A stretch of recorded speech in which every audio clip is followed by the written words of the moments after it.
তাকবীর লিল্লাহি তাকবীর।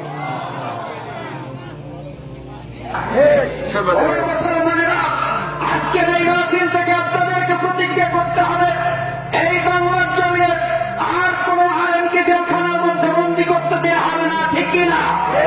এর জন্য যদি রক্ত দিতে হয়, জীবন দিতে হয়, বাংলার মতো আন্দোলন করতে হয়, ৭১-এর মতো আর একটা যুদ্ধ করতে হয়, ২৪-এর মতো যদি আর একটা যুদ্ধ করতে হয়, মুগ্ধের মতো যদি মুখ পেতে দিতে হয়, সাইদের মতো যদি আমার শহীদ হতে হয়, কাপড়ের কাপড় মাথায় বেঁধে রাজপথে যাওয়ার জন্য কারা কারা প্রস্তুত আছো? দুহাত তুলে আল্লাহকে দেখা।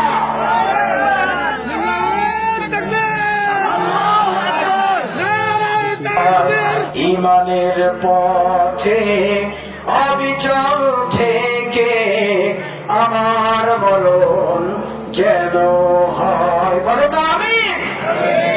প্রিয় ভাইরা আমার, এই ইমানের পথে থাকতে গেলে জেল আসতে পারে, জুলুম আসতে পারে, জীবন নাশের হুমকি হতে পারে, প্রাণ চলে যেতে পারে, তারপরেও এই দিন থেকে সরে যাওয়া যাবে নাকি? সাহাবীরা গেছে নাকি?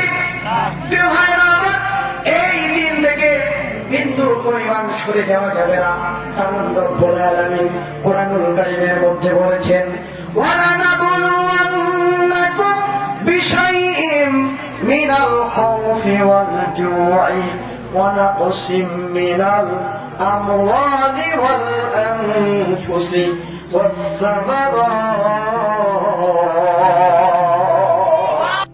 কোরআনকে নিয়ে আসতে হবে।